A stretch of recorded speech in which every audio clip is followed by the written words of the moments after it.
দেখে আপনারা বুঝতে পারছেন যে আমাদের বর্তমান যে পরিস্থিতি যেদিকে যাচ্ছে, এবং হাসিনা পরবর্তী 2024-এর 5ই আগস্ট পরবর্তী আমাদের সেনাবাহিনীর আবারও জনআস্থায় ফিরে আসছে জেনারেল ওয়াকারের নেতৃত্বে। মূলত এই বিষয়টা নিয়ে আমরা কথা বলবো, কারণ নির্বাচনে গিয়ে আসছে, গুম খুনের সঙ্গে যুক্ত বা অভিযুক্ত সেনা কর্মকর্তাদের বিচার কার্যক্রম চলছে। তো সব মিলিয়ে ঘুরে ফিরে সেনাবাহিনী এখন সকল আলোচনার কেন্দ্রবিন্দুতে। তো সেই জায়গাতে আমরা আলোচনা করতে চাই সেনাবাহিনী কি জনআস্থায় ফিরে আসছে কিনা। এবং আজকে আমার সঙ্গে যোগ দিচ্ছেন উনি মোটামুটি বাংলাদেশের সবার কাছেই পরিচিত, অত্যন্ত শ্রদ্ধার মানুষ, প্রিয় মুখ, ব্রিগেডিয়ার জেনারেল আব্দুল্লাহিল আমান আজমি, যিনি আমাদের বাংলাদেশ সেনাবাহিনীর একজন সুপার স্কলার অফিসার, যিনি তার সেনাবাহিনী 30 বছরের জীবনের অধিকাংশ পরীক্ষাতে যিনি প্রথম হয়েছেন, সর্বোচ্চ নাম্বার স্কোর করেছেন, এবং তার প্রতি এক ধরনের ঈর্ষা বলবো, ক্ষোভ বলবো, ভীতি বলবো, এই সকল কিছু থেকে তাকে হাসিনা সরকার গুম করে রাখে প্রায় 8 বছর। 2009 সালে তাকে গুম করা হয় এবং তিনি হাসিনার পালিয়ে যাওয়ার পরে মুক্তি লাভ করেন। তো ব্রিগেডিয়ার জেনারেল আব্দুল্লাহিল আমান আজমি, আপনাকে স্বাগত জানাচ্ছি আজকের অনুষ্ঠানে। জি, আসসালামু আলাইকুম। আপনাকে এবং দর্শক শ্রোতাদের সবাইকে সালাম, শুভেচ্ছা জানাচ্ছি। আপনার এখানে লাইভে প্রথম আসতে পেরে আমি আনন্দিত। প্রথমে আপনাকে ধন্যবাদ জানাচ্ছি যে আমি মুক্তি পেয়ে জানতে পেরেছি যে আপনি প্রথম আমার বিষয়টা নিয়ে আলোচনা করেছেন লেট ক্যাপ্টেন শহীদের সাথে, এবং মানুষ জানতে পেরেছে, এবং পরবর্তীতে কর্নেল হাসিনাও এসে বলেছে, এবং এটা দিয়ে করে মানুষের আশা ফিরেছে, মানুষের সচেতনতা বেড়েছে, এবং এটা মানুষকে জাগরণ সৃষ্টির জন্য এবং সরকারের উপর চাপ সৃষ্টির জন্য উল্লেখযোগ্য ভূমিকা রেখেছে। এই জন্য আপনার প্রতি আমার এবং আমার পরিবারের পক্ষ থেকে কৃতজ্ঞতা। ধন্যবাদ। ধন্যবাদ। আসলে আমরা সবাই তো উদ্বিগ্ন ছিলাম, কারণ যেই দুঃশাসন যাচ্ছিল বাংলাদেশ থেকে, তো আসলে মিডিয়া কথা বলতে পারছিল না, কোনো গণমাধ্যমই কাজ করছিল না ঠিক মতো, কেউ কথা বলতে পারছিল না। সেই জায়গাটায় ধরুন আমরা চেষ্টা করছিলাম যতটুকু সম্ভব ভয়েস রেজ করা যায়, যতটুকু সম্ভব ইনফরমেশন দেওয়া যায় মানুষকে। তো এই যে বর্তমান যে পরিস্থিতি, ধরেন জেনারেল মঈনুল আহমেদের হাত ধরে 111 এর মাধ্যমে সেনাবাহিনী কিন্তু একরকম ধরেন ক্ষতিগ্রস্ততার একটা টানেলে ঢুকে পড়ে। তো এই হাসিনা পরবর্তী প্রায় 14 মাস পার হয়ে গেল, এবং সেনাবাহিনী কি আপনি কিভাবে দেখেন? সেনাবাহিনী কি জনআস্থায় ফিরে আসছে? এখন সব আপনি এটা দিয়ে আপনি যদি আলোচনা শুরু করি আমরা। আপনার প্রশ্নের খুব গুরুত্বপূর্ণ প্রশ্ন, এবং এই মুহূর্তে একটু স্পর্শকাতর জটিল সব বিষয়ের মধ্যে আছে। এটা কোনো কুইক মানে এক বাক্যে কোনো অ্যান্সার দেওয়া যাবে না। তবে মধ্যখান দিয়ে যে নানান পরিস্থিতি সৃষ্টি হয়েছে, যার মধ্যে দিয়ে সেনাবাহিনীর প্রতি মানুষের অনাস্থা সৃষ্টি হয়েছিল, তার পরবর্তীতে পর্যায়ক্রমে আমি মনে করি এই মুহূর্তে মামলাটা যেটা হয়েছে, এটা মানুষের মনে একটা বিশাল আস্থা ফিরিয়ে এনেছে, এবং যে 15 জন অফিসারকে হাজির করা হয়েছে, কেউ কেউ এটা নিয়ে তাদেরকে সাব জেলে রাখা হয়েছে ভিতরে, এবং তাদের এসি বাসে হয়েছে, এটা এই সমালোচনা করছে। এটা অবশ্যই তাদের অধিকার আছে। তবে আমি মনে করি এটা একটা বিশাল অর্জন। এই পৃথিবীর ইতিহাসে কিন্তু 25 জন সামরিক কর্মকর্তার বিরুদ্ধে একসাথে এরকম কখনো ওয়ারেন্ট ইস্যু হয়নি। পৃথিবীর ইতিহাসে 15 জন সামরিক কর্মকর্তাকে এইভাবে কিন্তু একসাথে ট্রাইব্যুনালে হাজির করা হয়নি। এই বিশাল অর্জনটা আমাদেরকে চিন্তা করতে হবে। ছোটখাটো বিষয় নিয়ে আমরা বিতর্কে না জড়িয়ে আমরা সবাই চাই, আমি দৃঢ়ভাবে আগেও বলেছি, আবারও বলছি যে আমরা কারোর উপর জুলুম হোক এটা চাই না, অবিচার হোক কারো চাই না। এখন ধরেন কমিশন এবং ট্রাইব্যুনাল যা তদন্ত করেছে, তার উপর ভিত্তি করে তারা চার্জশিট দাখিল করেছে। এখন স্বাক্ষরে যারা আসামি হয়েছে তারা নিজের যুক্তি প্রমাণ দিয়ে তাদের সাক্ষ্য দিয়ে তারা তাদের নির্দোষ প্রমাণ করলে আমি চাই তারা মুক্তি পাক। আমি চাই না যে কেউ নির্দোষ শাস্তি পাক, কিন্তু সেনাবাহিনী যে হস্তান্তর করেছে এবং এটার মধ্যে কোনো জটিলতা হয়নি, এটাতে আমি মনে করি মানুষের রাস্তা। আমি তো আমার ফেসবুকে অসংখ্য প্রায় 2 লাখের কাছাকাছি ফলোয়ার, ফেসবুকে মেসেজ পাচ্ছি, আত্মীয় স্বজন বন্ধু বান্ধব রাস্তাঘাটে দেখা হচ্ছে।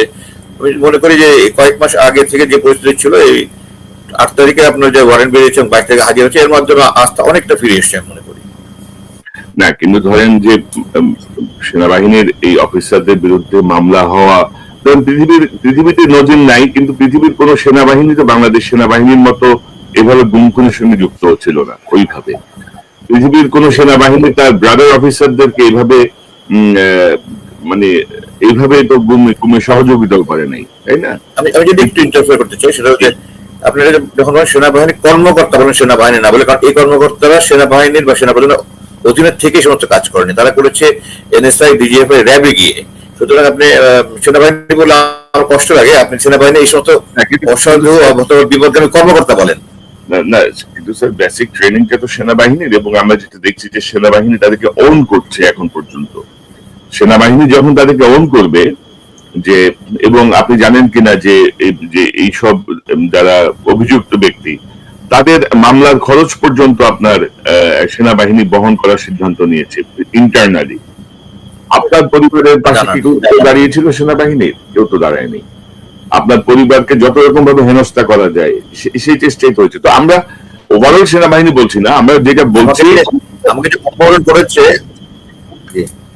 জি, আমাকে যে অপহরণ করেছে, এটা আমার মা এবং স্ত্রী থানায় যখন জিডি করতে গেছে, দুবার যাওয়ার পরে তৃতীয়বার যখন গিয়েছে, তখন তাদেরকে বলা হচ্ছে আপনারা আবার আসলে আপনাদের বন্দী করে রাখা হবে। মানে কি ভয়ানক অবস্থা। জি বলেন, সরি। জি।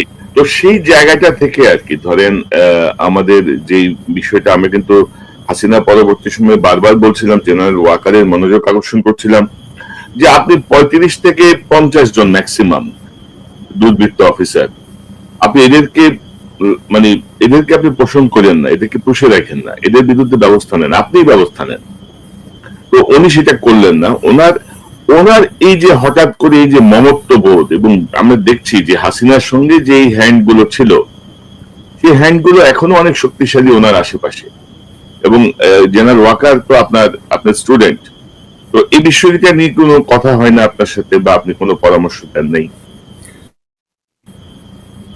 না, হয়েছে। আপনার ওই যে আমি বলেছি তো, আমার সাথে উনি বলেছিল, তার আমি আপনাকে একটা রূপক একটা কথা বলি। মনে করেন আপনি একটা পরিবারের, আমরা 6 ভাই, আপনি আমার বড় ভাই, আমি মেজো ভাই, হ্যাঁ, আমার ছোট 4টা ভাই আছে আমাদের।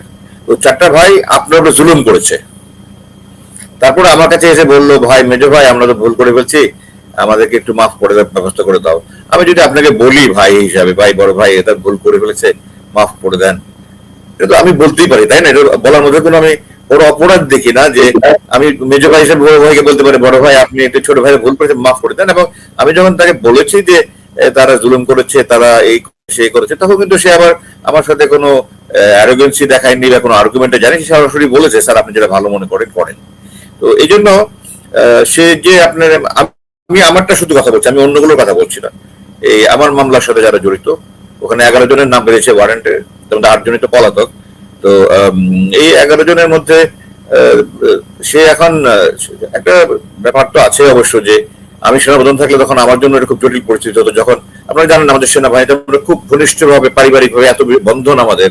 তো এখন যদি আমার কাছে 10, 12, 15টা, আমি সেনাপ্রধান মনে করেন, 10, 12, 15টা অফিসারের ফ্যামিলি ও স্ত্রী সন্তান যারা আমাকে আঙ্কেল ডাকে, আমি ভাবি ডাকি, দাঁড়িয়ে এসে দেখে কান্নাকারি শুরু করে, অথচ স্বাভাবিকভাবে একটা মানুষ হিসেবে তো মায়া হবে। আমার জন্য মনে করেন, আমার জন্য কিন্তু it took me 4 months, আমার 4 মাস থেকে আমার নিজের সাথে স্ট্রাগল করতে হয়েছে, যে এই সেনাবাহিনী আমার শিরা উপশিরা লোমকূপ পরমাণু সেনাবাহিনী, আমি out and out a soldier. এখন এই আমার কমরেডসদের যাদের সাথে একসাথে ফাইট করেছি, যারা আমার অধীনে চাকরি করেছে বা আমার ছাত্র ছিল, এদের বিরুদ্ধে আমি যাবো কি যাবো না, এটা আমার জন্য একটা খুব বড় সমস্যা ছিল। মানে সমস্যা ইন দ্য সেন্স যে আমাকে নিজের সাথে নিজে যুদ্ধ করতে হয়েছে, যে আমি আমার ভাইদেরকে আমি আদালতে নিব কি নিব না। তো এটা তো আমি যদি এখন সেনাপ্রধান হতাম, যদি এরকম একটা অবস্থা হতো, আমি মনে করি আমিও হয়তো বলতাম যে স্যার মাফ করে দেন, এরকম কথা। এটাতে আমি খুব বিগ ডিল মনে করি না। অন্যান্য সে কি করেছে আমি সেটা বলছি, আমি মামলা সম্পর্কে শুধু বলছি। তো সেই অবস্থায় আমি তো শেষ পর্যন্ত সিদ্ধান্ত নিয়েছি যে কথা চিন্তা করে, যে আপনি একটা হাদিস আমি বলেছি ওই দিনও, যে সম্ভ্রান্ত ইহুদি মহিলা চুরি করে ধরা পড়েছিল, রাসূলুল্লাহ সাল্লাল্লাহু আলাইহি ওয়াসাল্লামের কাছে অনুরোধ করা হয়েছিল হাত যেন না কাটে। উনি বলেছেন যে এটা আল্লাহর হুকুম, আমি যদি আমার মা হাত ফাঁকা করতো তাহলে তার হাত কাটার হুকুম দিতাম। এই কথা চিন্তা করে আমরা কিন্তু এখন যদি বলেন অনেস্টলি স্পিকিং, আমার মানে তাদের জন্য মায়া লাগে না তা না, কিন্তু আমি আবেগ আর আইন দুই জিনিস। আমি আবেগের ঊর্ধ্বে উঠে, অনুরাগের ঊর্ধ্বে উঠে আমি চেয়েছি যে ভবিষ্যতে যেন এদের যদি দৃষ্টান্তমূলক শাস্তি হয়, যারা অপরাধী তারা বেকসুর খারাপ হয়ে যায়, আমি দোয়া করি আল্লাহর কাছে। কারণ আমার কারণে যেন কেউ কোনো নিরাপদ ব্যক্তি সাজা না পায়, এটা আমি আল্লাহর কাছে কামনা করি। তো যারা অপরাধী তারা যদি দৃষ্টান্তমূলক শাস্তি পায়, তাহলে কিন্তু ভবিষ্যতে যারা এই সরকারে যাবে কোন সরকারি কিন্তু ফ্যাসিস্ট কায়দায় গুম করে চিন্তা করবে না। যারা এই জেনারেলরা বা কর্নেলরা যারা বিভিন্ন বাহিনীতে যাবে, সেনাবাহিনীর বাইরে এনএসআই, জিএফআই, র্যাবে, তারা কিন্তু অন্ধ আনুগত্য করার ধৃষ্টতা দেখাবে না। তারা বুঝবে যে না, আমাদের এরকম কঠিন সাজা পেতে হবে। আমি এই উদ্দেশ্যে করেছি যে নেক্সট 50 ইয়ার্স 100 ইয়ার্স এই দেশে যেন ফ্যাসিস্ট তৈরি না হয়, কোনো অন্ধ আনুগত্য করা মুজিব জিয়ার মতো খুনি তৈরি না হয়। আমার কোনো প্রতিহিংসা না, জিজ্ঞাসা না, প্রতিশোধ নয়। আমি শুধু এই মাত্র করেছি, দেশের স্বার্থে করেছি আমি, এবং জনগণের কারণে। যদি দেখেন এটা একটা যদি হয়ে যায় এবং বিচার হয়, তাহলে কিন্তু আমি, হাসিন, আরমান, হুমাম, মাইকেল চাকমা, ক্যাপ্টেন মারুফ, আমাদের অ্যাম্বাসেডর মারুফ, আমাদের মতো পরিবারগুলি এত অসহায় অবস্থায় থাকতে হবে না, অসহায় অবস্থায় থাকতে হবে না। বাংলাদেশের জন্য ভবিষ্যতে কোনো পরিবার এরকম অবস্থা থাকতে না হয়। আমার ছোট 2 সন্তানকে আমার স্ত্রী মানে বড় করছে, তার সংসার, সে গয়না বিক্রি করে সংসার চালিয়েছে, আতঙ্কের মধ্যে দিন কাটিয়েছে, বাচ্চা সন্তানদেরকে নিয়ে সে সারাক্ষণ আতঙ্কে থাকতো। এই প্রতিটা পরিবারের তো একই অবস্থা। আমার মা 2 বছর 10 মাস কাঁদতে কাঁদতে দুনিয়া থেকে চলে গেলেন। আমার মা ছিল না, আমার জীবনের শ্রেষ্ঠ বন্ধু ছিল। আমি আমার বইটাতে আমি একটা মা কিনে চ্যাপ্টারে লিখেছি যে আমার মা যদি দুনিয়াতে বেঁচে থাকতো, আমি হয়তো চিন্তা করতাম যে তাদের আমি ক্ষমা করে দিব না। অবশ্য প্রসিকিউশন থেকে আমাকে বলা হয়েছে যে আপনি যদি ইভেন, যেহেতু আমরা প্রসিকিউশন এবং গুম কমিশন ইনভেস্টিগেট করে পেয়েছে, আপনি যদি ডকে দাঁড়িয়েও বলেন যে আমি তাকে ক্ষমা করে দিলাম, রাষ্ট্র ক্ষমা করতে পারে না, কারণ রাষ্ট্রের দায়িত্ব ন্যায় বিচার প্রতিষ্ঠা করা, রাষ্ট্র সেটা করবে। কোন খুনির সন্তান, মানে খুন হওয়া ব্যক্তির সন্তানও যদি এসে ডকে দাঁড়িয়ে বলে আমার বাবাকে খুন করার এই অপরাধে মাফ করে দিলাম, রাষ্ট্র কখনো মাফ করে না। যাই হোক, এখন আমার উদ্দেশ্য ছিল ওটাই যে ভবিষ্যতে, অদূর ভবিষ্যতে এই যেন কোনোদিন এরকম ফ্যাসিস্ট না আসে এবং কেউ অন্ধ আনুগত্য না করে। আমাদের শপথ কিন্তু সংবিধান, জনগণ, ব্যক্তি গোষ্ঠী দল নয়। এটা আমরা ভুলে গিয়েছিলাম, যারা করেছে তারা ভুলে গিয়েছিল এটা। জি ভাই বলেন। কিন্তু ধরেন দুর্ভাগ্যজনক হচ্ছে, আপনি যদি দেখেন যে 5ই আগস্টের পরে যে জায়গাগুলো আমরা সেনাবাহিনীর সহযোগিতা চেয়েছিলাম, ধরেন আমি ব্যক্তিগতভাবে জেনারেল ওয়াকারকে আমি তার বিভিন্ন সূত্রে আমার সঙ্গে আমি যোগাযোগের চেষ্টা করেছি। আমি বলেছি যে আপনি যেহেতু সামহাও এই বিপ্লবের সঙ্গে যুক্ত হয়ে গেছেন, আসেন আমরা এটাকে অন করি, আমরা অপরাধীদের বিরুদ্ধে দাঁড়াই, আমরা এদের বিচার নিশ্চিত করি, আমরা এই ফ্যাসিস্টদের বিরুদ্ধে অবস্থান নেই এবং আমাদের পূর্ণ সহযোগিতা থাকবে। যে ডক্টর ইউনূসকে আমরা পূর্ণ সমর্থন সহযোগিতা করার চেষ্টা করেছি। জেনারেল ওয়াকার আমাদের সঙ্গে কোনো যোগাযোগ সামহাও করেন নাই। আমরা বারবার রিকোয়েস্ট করেছি যে আসেন আমরা কথা বলি, আমি বিপ্লবটাকে আমরা একটা স্ট্রং অবস্থায় নিয়ে যাই। কিন্তু উনি হাঁটলেন, আমরা যেটা দেখলাম, উনি হাঁটলেন উল্টা পথে। আপনি যদি দেখেন যে আপনি কি আয়নাঘরে ছিলেন? আপনি আয়নাঘরে ছিলেন? আমাকে জিজ্ঞাসা করছেন? জি, আপনিও আয়নাঘরে ছিলেন। এটা দিয়ে মানে জি 2998 ঘন্টা। জি, ও জেনারেল ওয়াকার কি স্বীকার করেন যে আপনি আয়নাঘরে ছিলেন? জেনারেল ওয়াকার বা আর্মি থেকে তো বলা হয় যে আয়নাঘরই নাই, আয়নাঘরের আলামত করা হয়েছে, আয়নাঘরের আলামত না না, আর্মিতে এমন কোনো কিছু করা হয়েছে বলে মানে আমি যদি বলার অনুমতি দেন, আমি অগস্ট মাসে মুক্তি স্যার, আয়নাঘরের আলামত নষ্ট করা হলো পরিদর্শনের আগে। আয়নাঘরের আলামত নষ্ট,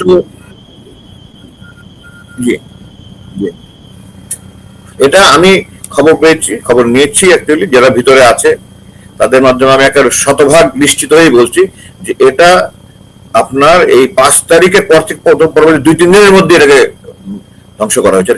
কার আদেশে করা হয়েছে জানি না, কিন্তু জেনারেল হামিদ তখন ডিজি ছিলেন, ওই অবস্থায় ধ্বংস করা হয়েছে। আমি ওখানে যে ডিউটিতে ছিল, আমার ওখানে ডিউটিতে ছিল এমন একজনের কাছ থেকে নিশ্চিত হয়ে বলছি এই কথাটা, যে 5 তারিখ থেকে নিয়ে 7 তারিখের মধ্যেই, 8 তারিখের মধ্যেই এগুলো সব সম্পন্ন করা হয়েছে।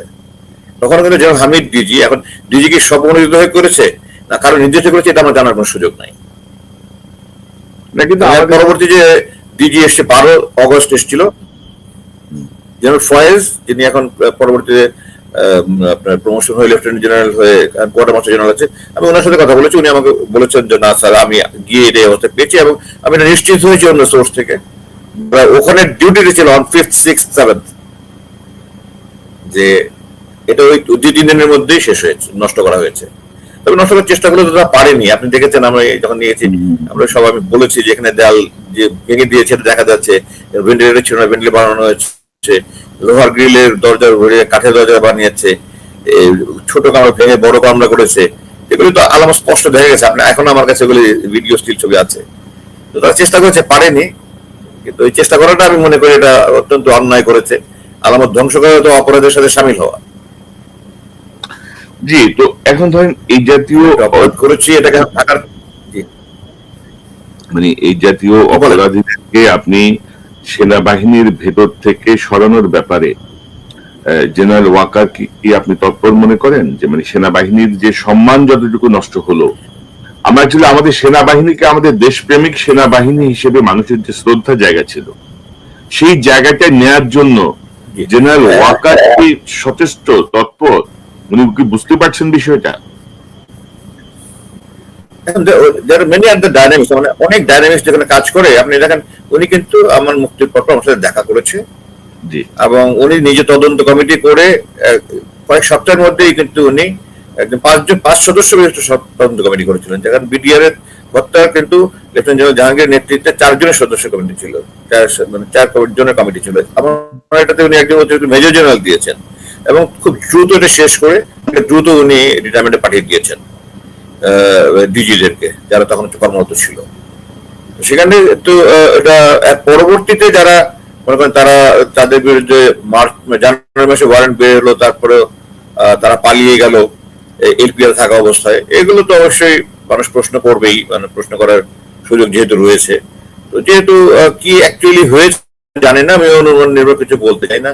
ডাইরেক্টর যারা ছিল তাদের ব্যাপারেও তারা তো এখনো তারা চাকরিতে আছে কিনা, একজন তার রিটায়ারমেন্ট চলে গেছে, তৌহিদ যে প্রথমে ছিল যে আমাকে অপহরণ করেছে যে ডাইরেক্টর, কিন্তু বাকি যে 4 ডাইরেক্টর তারা তো যখন ওয়ারেন্ট বের তখন তারা চাকরিতে ছিল। তো তাদের ব্যাপারেও হ্যাঁ, এখানে একটা কথা থাকে যে লিগেসি ক্যারি করা, তারা লিগেসি ক্যারি করেছে, কিন্তু তারা তো এটার বিরুদ্ধে কোনো অবস্থান নেয়নি। তারা চেষ্টা করেছে বলে আমাকে জানিয়েছে, যেটা আমি বলেছি অলরেডি। তারা আমার সাথে দেখা করেছে, আমাকে বলেছে স্যার আমরা চেষ্টা করেছি, পারিনি, আমাদেরকে ক্ষমা করে দেন। কিন্তু এটা তো এখন আইনের দৃষ্টিতে আবেগ দিয়ে চলে না আইন। এখন তারা আবার আমি এখন কি অবস্থা তাদের স্ট্যাটাসটা এটা আমি জানছি না। তারা আছে ওখানে আছে, তারা কর্মরত কি কর্মরত না, তাদের কি অবসর দেওয়া হয়েছে না বরখাস্ত করা হয়েছে বা কিছু, এটা আমি জানি না। তবে এখানে একটা প্রশ্ন আসছে এটা এই প্রসঙ্গে যে আপনার 2 সপ্তাহ না 3 সপ্তাহ আগে যে 3rd অ্যামেন্ডমেন্ট করা হয়েছে, যে ওয়ারেন্ট বেরিয়ে তখন তারা চাকরিতে নেই বলে ধরে নেওয়া হবে, এটা নিয়ে প্রশ্ন হচ্ছে কেউ তড়ি ঘড়ি করে করলো কেন। কিন্তু কথা হলো যে এটা তো বেসামরিক প্রশাসন বা পুলিশের জন্য আগে থেকে প্রযোজ্য ছিল। তো সেনাবাহিনী তো দেশের অংশ হিসেবে দেশের আইনের বাইরে নয়, তারা এটা আগেই কেন ছিল না, এটা আমার একটা প্রশ্ন। যে এটা শুধু কেন বেসামরিক প্রশাসনে যারা বা পুলিশের জন্য তাদের জন্য ছিল, এটা সেনাবাহিনীর জন্য ছিল না? কারণ তারা যে সমস্ত অপরাধ করেছে তাদের মধ্যে দেখেন 4টা অপরাধের কিন্তু 4টা অপরাধের কোনো আইন সেনাবাহিনীতে নাই। আমরা যখন যুদ্ধ করি, যুদ্ধ সামনাসামনি যুদ্ধবন্দী নেই, আমরা অ্যাবডাক্ট করি না, আমরা অপহরণ করি না, আমাদের জন্য অপহরণের কোনো আইন নাই। আমরা যখন যুদ্ধবন্দী নেই, এটা এটা আইনি ভিত্তি আছে। 93,000 পাকিস্তান সেনাবাহিনী সৈনিক 1973 সাল পর্যন্ত ভারতে বন্দী ছিল, পিওডব্লিউ প্রিজনার অফ ওয়ার। এটাও কিন্তু আনলফুল ডিটেনশন নয়। তো তারা অ্যাবডাক্ট করেছে, তারা আনলফুল ডিটেনশন করেছে, এগুলো অপরাধী। ক্রাইম এগেইনস্ট হিউম্যানিটি আমাদের কোনো আইন নাই, ডিজিটাল সিকিউরিটি অ্যাক্ট আমাদের কোনো আইন নাই। এগুলো বিচার করতে হলে তো আপনার বাইরের কোর্টে ছাড়া করার কোনো সুযোগই নাই। আমি দেখছি অনেক সামরিক অবসরপ্রাপ্ত কর্মকর্তা বলছেন, হ্যাঁ যদি সেনাবাহিনীর আইনে হয়ে থাকতো সেনাবাহিনী করতে পারতো, সেটা ভিন্ন কথা। তো তারা তো এমন অপরাধ করেছে যেগুলি সেনাবাহিনীতে কোনো আইনই নাই, তাহলে আপনি কি তারা এই অপরাধের জন্য শাস্তি পাবে না? এটা তো অনৈতিক কথা, এটা তো অস্বাভাবিক কথা। তো এটার জন্য তাদেরকে বেসামরিক কোর্টে আদালতে আসতেই হবে। এবং পৃথিবীতে এটা এমন মানে প্রথম নয় যে এরকম কর্মকর্তা। আমাদের কেন দেখেন, জেনারেল রেজাকুল হায়দার, তারপরে জেনারেল রহিম, তারপরে আপনার যে কর্নেল সাইদ 7 খুনের যে নারায়ণগঞ্জের, এখন জেনারেল জিয়া, জেনারেল মুজিব, তারা কি বেসামরিক আদালতে বিচারাধীন না? তাহলে ওটা মানে যারা বলছে সামরিক আইনে তাদের বিচার করতে পারবে, এটা তারা না জেনে বলছেন। যদি সরিষার আইন জানেন, আমি আমাদের বাংলাদেশ সেনাবাহিনীর একটা ব্রাঞ্চ আছে, জাজ অ্যাডভোকেট জেনারেল ব্রাঞ্চ বলে, আমরা জ্যাক ব্রাঞ্চ বলি সংক্ষেপে, এবং ওটা প্রধান একজন ব্রিগেডিয়ার জেনারেল হয়, ল পাস করে তারা